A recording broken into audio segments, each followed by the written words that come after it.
By the end of this video, you will know why I think a trademark search is a crucial prep step before launching your podcast. So here we go.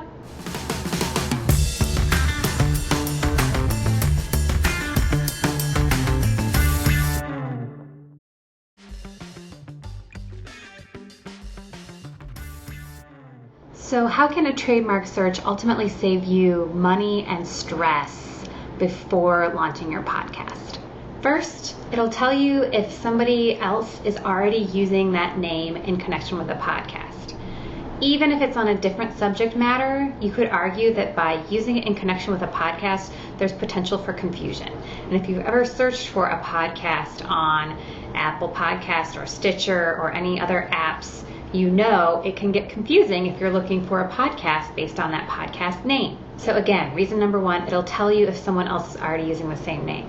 This ultimately saves you money and stress because if there is someone else using a similar name in connection with a podcast, and this rolls into reason number two, then you could be saving yourself from the experience of being on the receiving end of a cease and desist letter.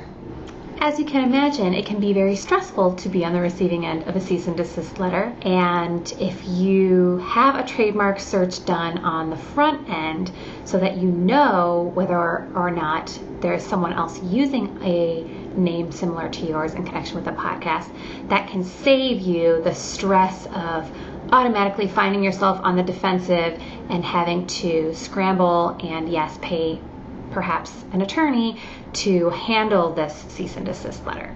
Reason number three, it can tell you whether the name that you've chosen is protectable.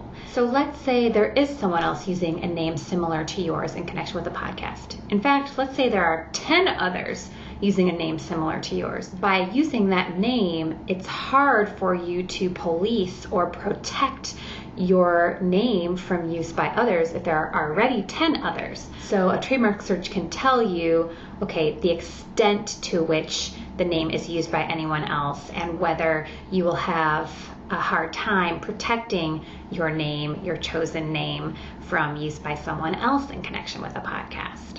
And yes, a trademark search can tell you whether there are any roadblocks to registration for the mark that you've chosen. But ultimately, you can save yourself some stress and a little bit of money in the form of having to scramble, maybe rebrand, maybe defend yourself, and being on the receiving end of a cease and desist letter.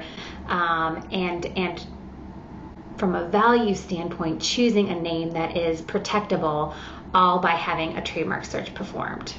So I hope that helps you understand why I think a trademark search is a crucial prep step before launching a podcast. And I'll see you next time. Learn 4 things that you can do right now to protect your business online without a lawyer. Just go to spear-ip.com/challenge.